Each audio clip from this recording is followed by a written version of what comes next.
Hola, hola compañeros, buenas tardes, bienvenidos a su clase de esta semana dentro del curso El rol de los derechos humanos en un estado de derecho. Esta semana tenemos un invitado especial de lujo, el licenciado Mario José Fernández. Él es licenciado en Ciencias Jurídicas y Sociales, abogado y notario, egresado de la Universidad de San Carlos de Guatemala. Es una persona con bastante preparación académica y profesional.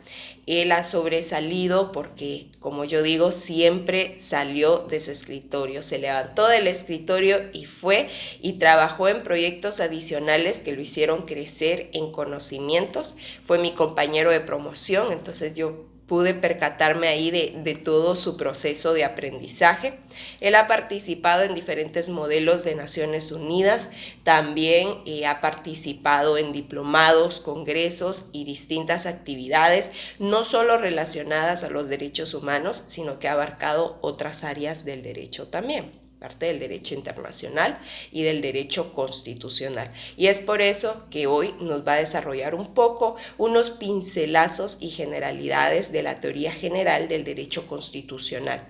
Es importante porque todos sabemos y entendemos que la Constitución pues está por encima del resto de cuerpos normativos en nuestro país, pero no sabemos por qué. Es un tema que a veces las distintas carreras la relacionan directamente al derecho, y cuando se aíslan así y colocan al derecho como un punto y aparte, pasa que perdemos de conocer o de indagar y descubrir por qué las situaciones son así de exactas. Entonces hoy vamos a ver esos pincelazos, vamos a tratar de que ustedes los puedan comprender y que ustedes de algún modo no necesariamente salgan amando el derecho, porque yo sé que no todos los que están en este curso pues estudian derecho o quieren estudiar derecho, pero sí lleven conocimientos básicos para su diario vivir. El conocimiento no es para aplicarlo solamente para un examen o para aplicarlo en alguna materia específica de la carrera que siguen, sino que lo puedan aplicar en su diario vivir. Y por supuesto las instrucciones son las mismas. En las secciones de Classroom se les van a estar compartiendo el link de asistencia. Es importante que se registren en el periodo de 6 de la tarde a 7 de la noche. Si se registran antes o después, su asistencia no es válida.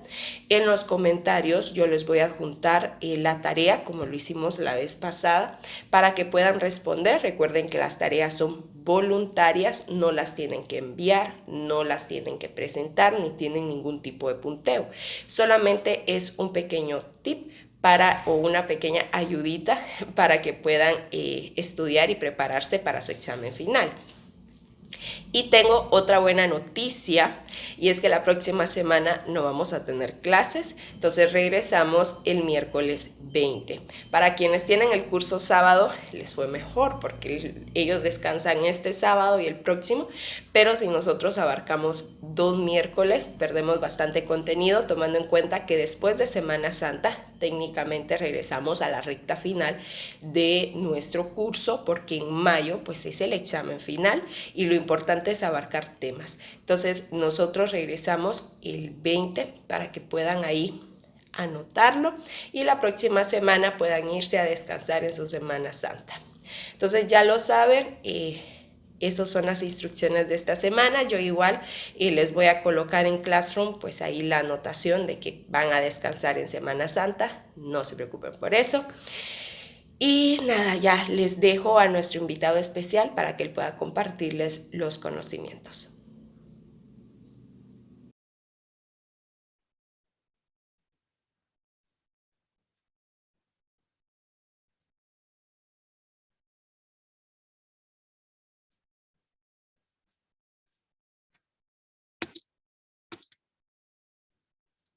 Ok. De verdad, muchas gracias, Ana, por la invitación y principalmente por abrir estos espacios en los cuales considero que son de suma importancia para, no solo para los estudiantes de la carrera o carreras afines, sino que para toda la población, porque yo sé que en algún momento les puede ser útil o con tener una simple noción ya pueden más o menos contextualizarse en ciertas situaciones. En esta ocasión vamos a desarrollar, ¿verdad? Lo que se hace referencia a la teoría general del derecho constitucional, lo cual va a ser una referencia sumamente eh, pequeña en virtud de que es un mundo en el que vamos a entrar. Pero creo de que vamos a lograr abarcar ciertos puntos indispensables para poder tener una idea, un conocimiento muy general sobre qué es el derecho constitucional per se. Sin embargo, para ello quisiera comenzar con unas cuantas definiciones o unos conceptos fundamentales para poder desarrollar el mismo. El primero de ellos tendría que ser el poder, el cual para muchos tratadistas es como aquella consecuencia lógica del ejercicio de funciones por parte de las personas que ocupan un cargo representativo dentro del sistema de gobierno de un país. Dicho de forma simple o a grosso modo, es la capacidad de unos sujetos sobre otros. Y vamos a encontrar la soberanía, que la soberanía en sí viene siendo una consecuencia propia de un Estado de Derecho o el propio establecimiento de un Estado, al cual vamos a decir que la soberanía va a ser aquella autoridad que reside en el pueblo. Así de simple. Vamos a decir que la soberanía va a radicar en la generalidad. La libertad es un estado existencial del hombre, en el cual el dueño es el individuo es dueño de sus propios actos y puede autodeterminarse, autorregularse y puede incluso hasta autodenominarse, lo cual es muy raro ocasionalmente, pero suele pasar. De igual manera vamos a encontrar el Estado, que como ya bien había hecho referencia, va a ser, se va a encontrar compuesto de 5 elementos principales que vamos a encontrar desde la población, el territorio, el orden jurídico, el poder soberano y el fin. La mayoría de estados tienen como fin el bien común. De ahí vamos a encontrar los derechos humanos, que son aquellas condiciones fundamentales, intrínsecas, pertenecientes propiamente a cada uno de los individuos, cuyo fin primordial va a ser el velar por la integridad del individuo. Y vamos a encontrar las garantías, para muchos tratadistas vienen siendo instituciones, sin embargo he sido más del criterio que viene siendo más bien una consecuencia de un negocio jurídico por medio del cual se pretende dotar de mayor seguridad o de ciertas garantías, valga la redundancia, ¿verdad? O de ciertos mecanismos para poder defenderse, no directamente ante la autoridad, pero sí de ella. La república vamos a encontrarla como un sistema político que se fundamenta en el imperio de la ley y de la igualdad ante la misma.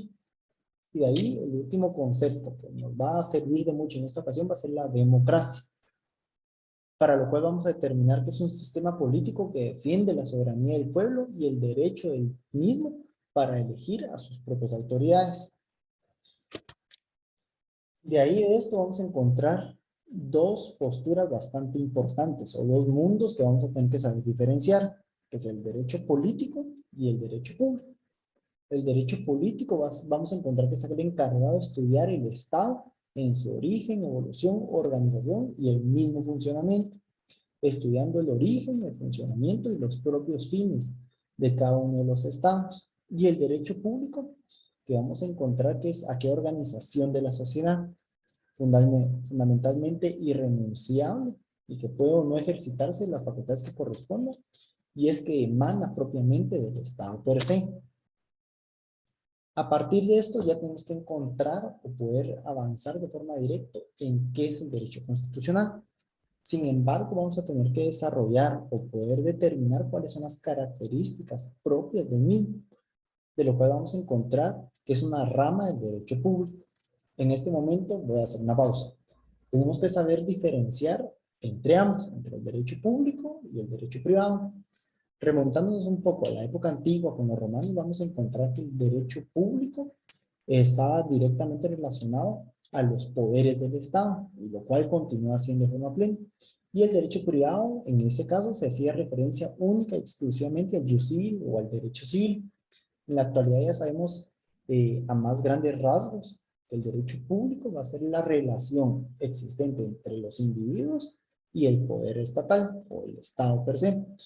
Y el derecho privado vamos a encontrar que la relación o es la autorregulación de las relaciones entre particulares.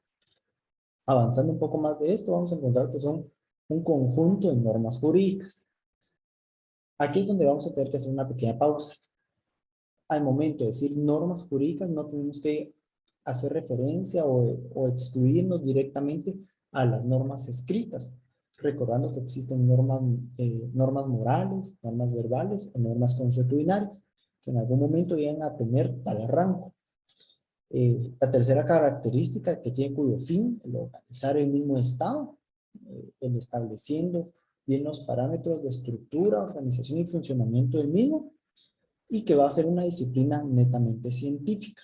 Al momento de decir que es una disciplina netamente científica, tenemos que hacer referencia principal a que van a existir estudiosos propios sobre esta materia, y cuya finalidad primordial va a ser lograr determinar cuáles son las vías más aceptables para poder llevar a cabo lo mismo, ¿verdad? La estructura, organización y funcionamiento del Estado. Y la última característica es que es una rama del derecho íntimamente ligada a la política. Sí o sí se va a ver afectada, a tal manera de que la mayoría de constituciones, como bien lo sabrán y como se logra determinar acá, son constituciones políticas, porque se logran enmarcar dentro de un determinado sistema o en algún determinado momento. De esta cuenta podemos llegar a dos definiciones. La primera es que es aquella rama del derecho público que tiene por objeto la organización del Estado y sus poderes, la declaración de los derechos y deberes individuales y colectivos y las instituciones que lo garantizan. Y de forma más general es rama del derecho público que estudia la organización del Estado y su funcionamiento. Mucho ojo en este sentido.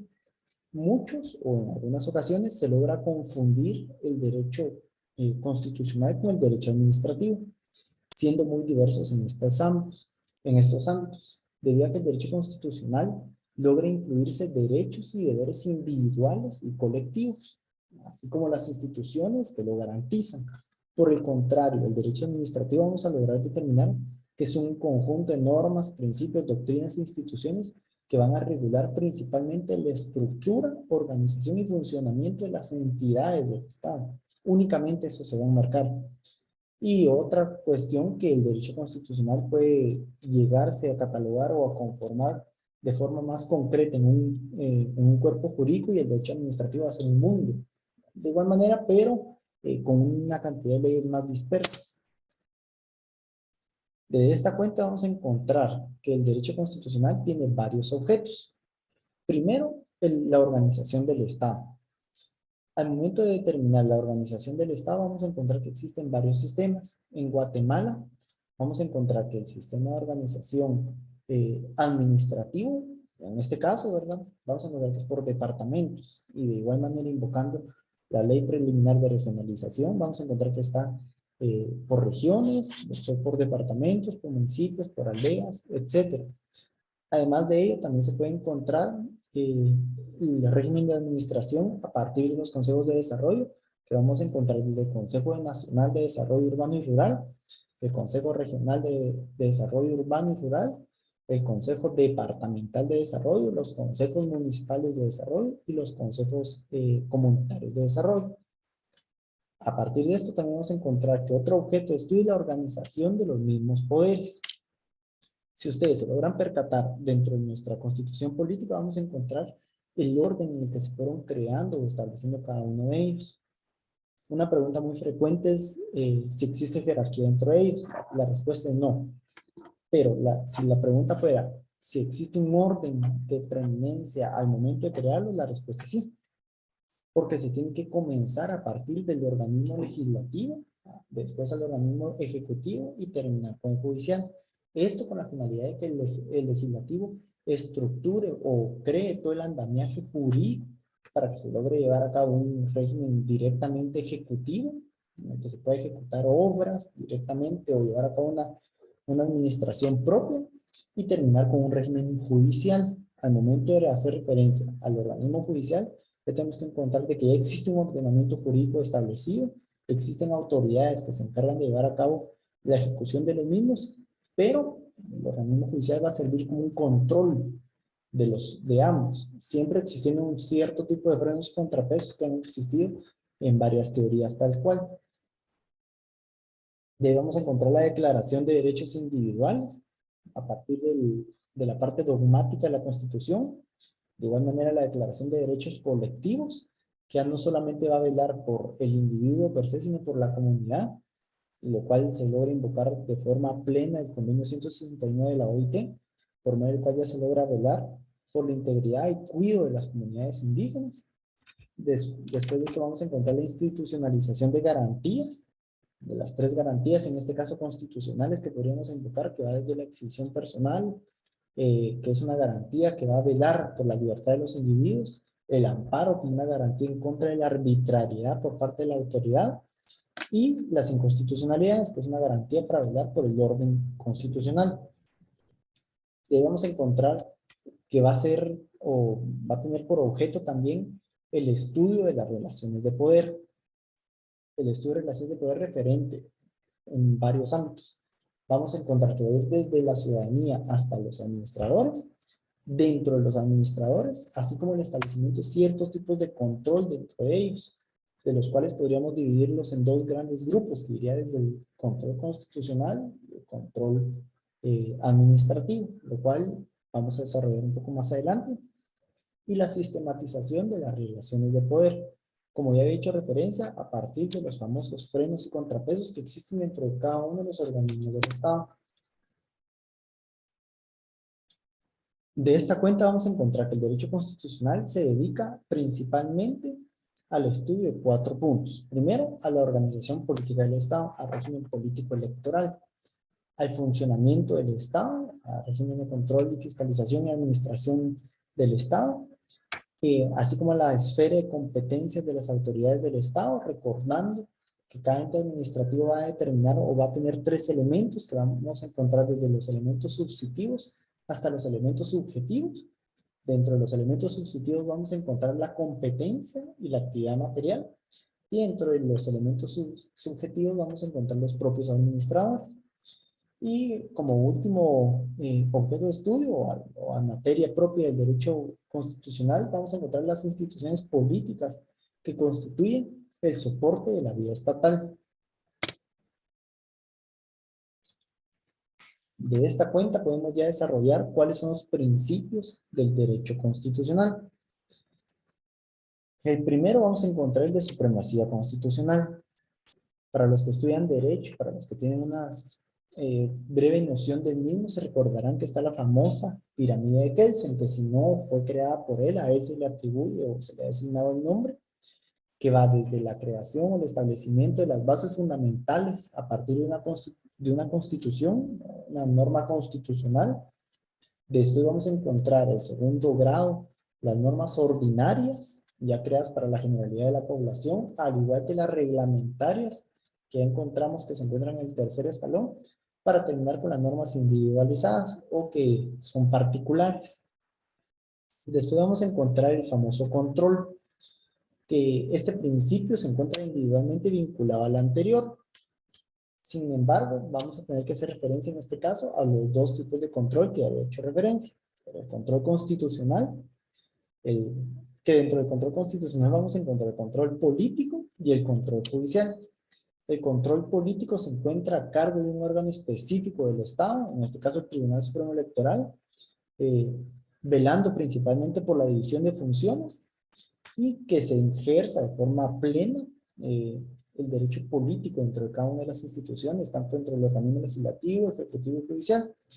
Y vamos a encontrar el control judicial, que es aquel que permite la preeminencia de las normas constitucionales contra actos de la misma administración pública, a partir de las garantías constitucionales que había hecho referencia en algún momento. Está el principio limitador, que este principio hace referencia principalmente a que son normas encargadas de garantizar la libertad, la igualdad y la justicia. Son solo posibles para seres semejantes o están creadas para individuos pares o iguales. El principio de razonabilidad. Este principio establece la forma de restringir o el modo de utilizar por parte del Estado el principio de limitación. Y las leyes pueden restringir el derecho, el ejercicio abusivo de los propios derechos, pero se hace referencia principalmente a que todo se tiene que hacer de forma razonable o de una manera ponderable para todos y de una forma equitativa. Debemos encontrar el principio de funcionalidad, el cual establece que las condiciones de funcionamiento de la estructura del poder en el Estado, a partir de las divisiones de poder, tienen como objeto impedir la concentración del mismo. Y ahí repito, la famosa teoría de frenos y contrapesos.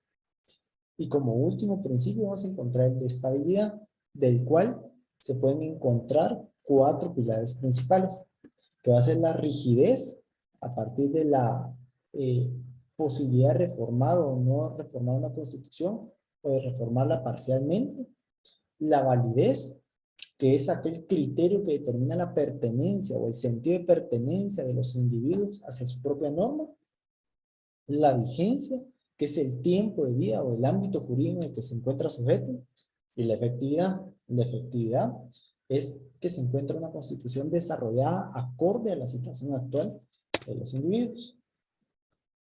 Y como origen y desarrollo principalmente de forma general, vamos a encontrar la polis griega, en la Grecia clásica, y así como la Revolución Francesa a partir del Pacto Popular, la Revolución Norteamericana en 1776, en el cual ya se vinieron a establecer varias constituciones para terminar o concluir con la Constitución de Virginia.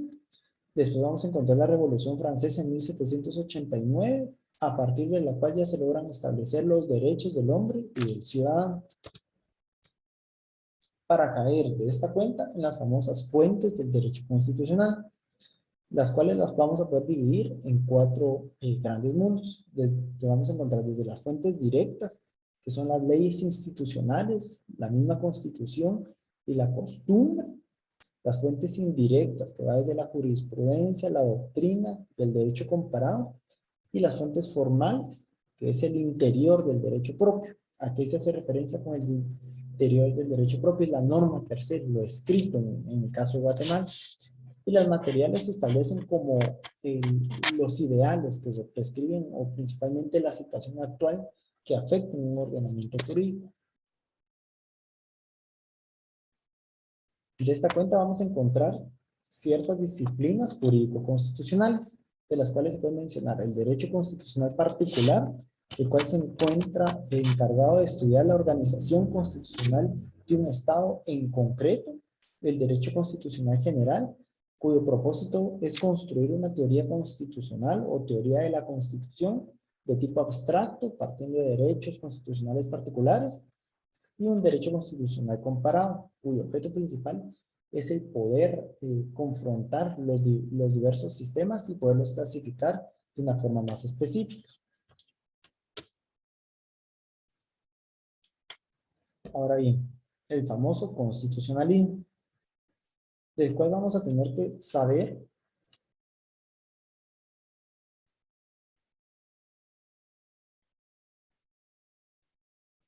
que es una tendencia sociopolítica cuyos objetivos principales son el dotar a los estados de una constitución escrita, el hacer valer la supremacía de dicha constitución, el reconocer los derechos inherentes a la persona y someterlos a un estado de derecho.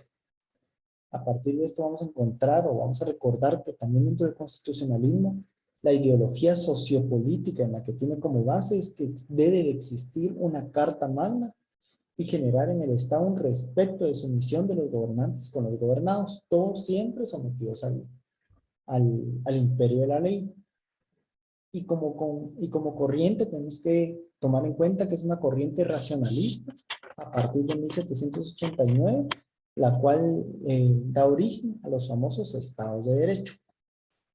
Y como antecedentes podemos mencionar de esta manera la Grecia clásica, el pensamiento naturalista, Inglaterra y el constitucionalismo liberal o clásico, el cual vendría a ser un instrumento propio de la burguesía general o política, cuyo fin primordial era el intervenir en el momento que existiesen violaciones entre particulares, así como del Estado hacia ellos.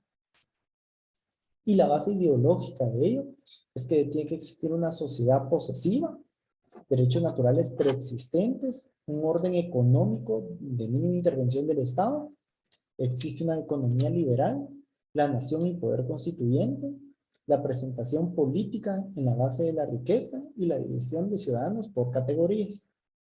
Y como principios vamos a encontrar, primero, el dotar a los estados de una constitución, el segundo, la famosa división de poderes, tercero, defender de forma principal los derechos individuales de todas las personas, el establecer o consolidar un régimen de soberanía hacia el pueblo, el existir una representación política y el que existan limitaciones y controles precisos de los gobernados hacia los gobernantes. Y de igual manera que el derecho de propiedad sea uno de los principales derechos a existir en todo caso. Sin embargo, entre los puntos débiles del propio constitucionalismo vamos a encontrar que el Estado no tiene ninguna intervención. Existe una legítima injusticia social debido a que se logra existir una clasificación por clases sociales, en todo caso, o la misma clasificación social a partir de que se logra determinar las diversas clases sociales a partir de la situación económica de cada uno de ellos, o bien la línea parentesca que tienen con los fundadores u otro tipo de semejanzas en todo caso.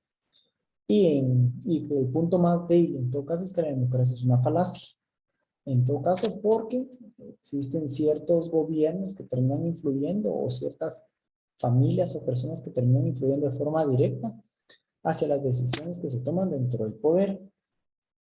El constitucionalismo social viene a ser un concepto bastante importante, a partir del cual los estados modernos industriales van cambiando ideología hacia un corte más liberal y se limitan los derechos individuales por los sociales. Se le da preeminencia al bien común. Y los acontecimientos influyentes vamos a encontrar que son tres, que está desde la Constitución de Querétaro de 1917, la Constitución Socialista Federativa de los Soviéticos y la Constitución de Weimar.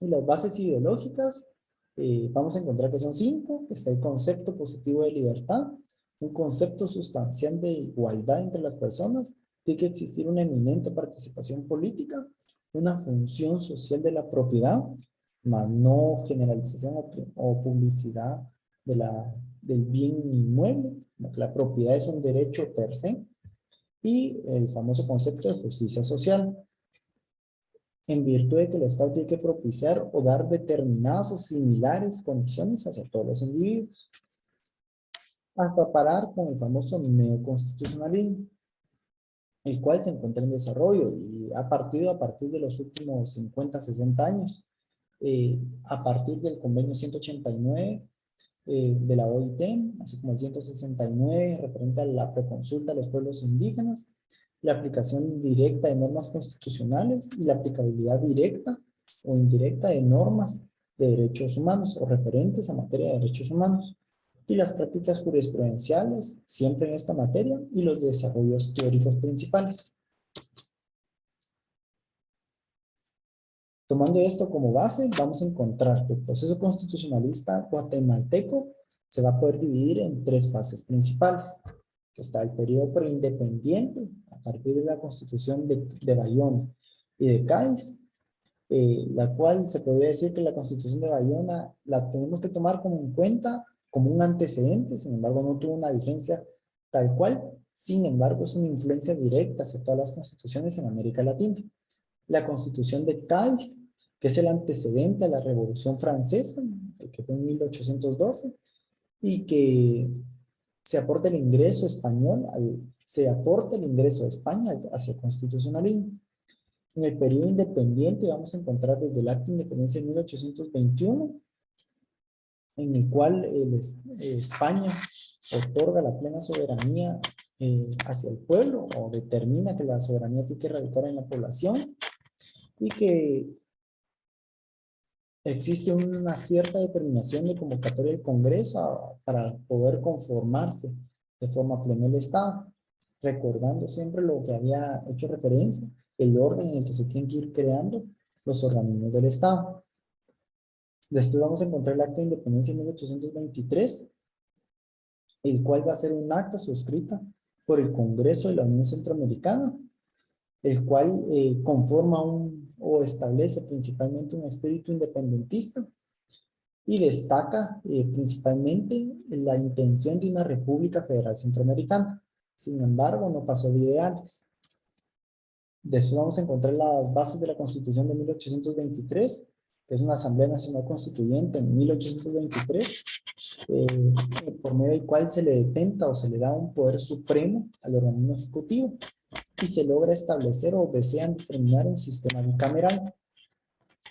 Después vamos a encontrar la Constitución de la República de Centroamérica en 1824, el cual ya tiene un corte federal, que se encuentra compuesta, en este caso ya vamos a encontrar una constitución más desarrollada, que es de 211 artículos, y que fue promulgada el 22 de noviembre de ese mismo año, para poder contar o caer en el periodo constitucional de Guatemala.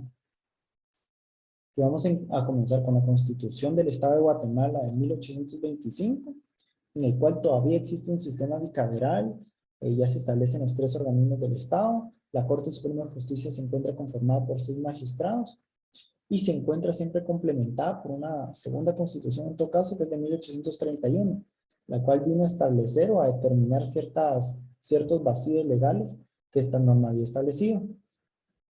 Después vamos a encontrar la Ley Constitucional de la República de Guatemala en 1879, que es consecuencia directa de la Revolución Liberal de 1871, por medio del cual ya se establece un Estado laico, se establecen las garantías constitucionales, se dividen los poderes de forma plena, se establecen que tiene que existir salarios justos y la revolución principalmente va asistida hacia la propia administración del poder. Y por primera vez se logra establecer dentro del organismo legislativo una administración de poder o una forma de representación política digna, porque cada una de las poblaciones lograba determinar o elegir a sus propios legisladores.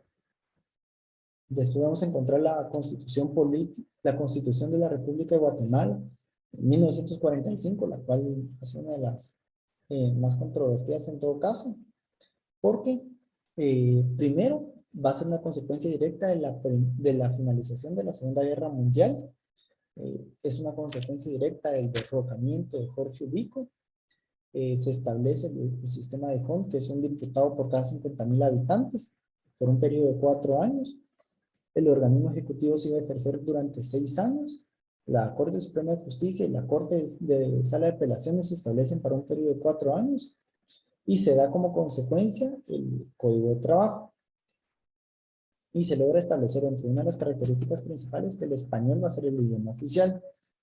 Después vamos a encontrar la Constitución de 1956, consecuencia directa de la contrarrevolución de 1954, consecuencia de forma directa de la reforma agraria, por medio de la cual se disuelve y restituyen los bienes de la propia iglesia y es de un tinte eminentemente anticomunista. Después vamos a encontrar la Constitución de 1965, consecuencia del golpe de Estado hacia Enrique Peralta Zurdo, donde surgen los famosos decretos ley, el Código Civil, Código Procesal Civil y otros.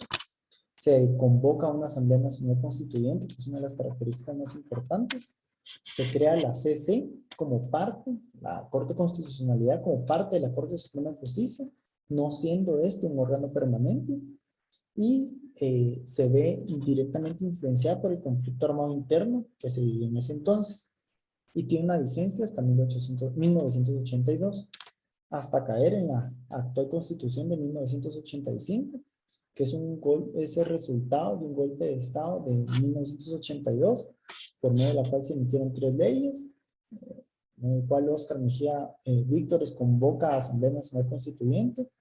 Se promulga la Constitución con 281 artículos, con 27 disposiciones transitorias y finales.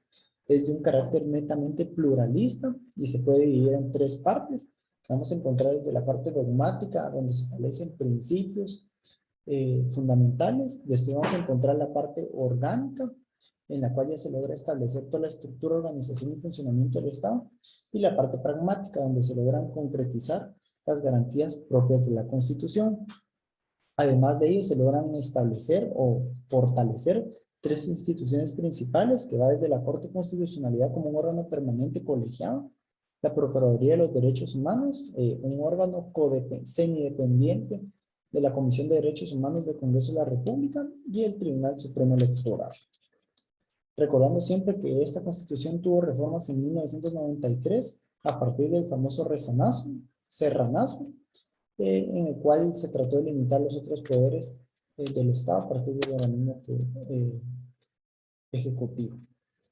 Pues bueno, yo creo que de forma muy general, demasiado general, logré establecer y desarrollar los puntos principales que me había encomendado Anita, de lo cual estoy sumamente agradecido por haberme tomado en cuenta, y créeme que siempre voy a estar a tu total disposición, y desde ya muy agradecido y espero que les sirvan en algún momento. Muchas gracias por todo y gracias, Anita. Te dejo la palabra.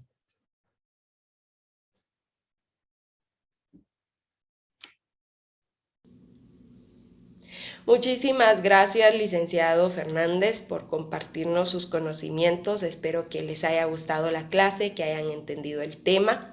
En los comentarios les he adjuntado la tarea de esta semana y también he compartido en Classroom el link de asistencia para que puedan ahí registrarse. Recuerden que no pueden hacerlo después de las 7 de la noche. Y también paso a recordarles que la próxima semana no tenemos clases, así que descansen, tomen su Semana Santa para salir del estrés. A veces pues quienes tienen la fortuna de descansar toda la semana la ocupan para estudiar más y más, y el cuerpo también agradece un poco el que se relajen y salgan de la rutina, así que denle ese premio a su cuerpo y disfruten pues las vacaciones que vayan a tener. Feliz tarde, chicos.